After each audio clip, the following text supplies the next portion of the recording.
Zominga kelganmisiz yo'qmi bilmadim, lekin kelib qolsangiz albatta qo'rqmasdan ziplayinga chiqing. Narx-navoni bilish uchun videoni oxirigacha ko'ring. Bir qarashda qo'rqinchli tuyuladi, lekin ishoning, adrenalinni koni. Zominga kelib olib sayohatni ham boshlab oldik. Zipline, kanat, shisha ko'prigiga borishdan oldin mehmonxonaga joylashamiz. Bizda Zominning markazida joylashgan Everest Plaza'ni tanladik. Mehmonxonamiz shinam, qulayliklari ko'p. Bizga shunaqa tabiatga qaragan xona berishdi. Keling, yaxshisi keyingi videoda to'liq rum tur chiqib beraman. Hozir esa adrenalinga boy zipline va baxt ko'prigi haqida gapirsam. Ziplineda uchsangiz 400 metr yo'lga, 400 metr bu yo'lga borib keladigan vaqtingiz sekundlarda o'tib ketadi. Bu uchun siz 150 ming to'laysiz. 12 yoshdan kattalarga uchishga ruxsat bor. 95 yilda oshmagan bo'lsangiz, bemalol ziplinega kelaverasiz.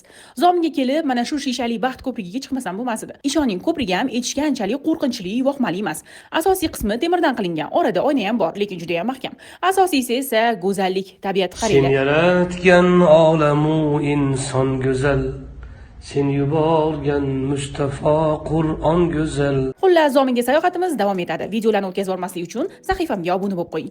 Eng zo'r lokatsiyalarni esa doimgidek Zominda kanalidan topasiz. Eng zo'r zipline Zominda!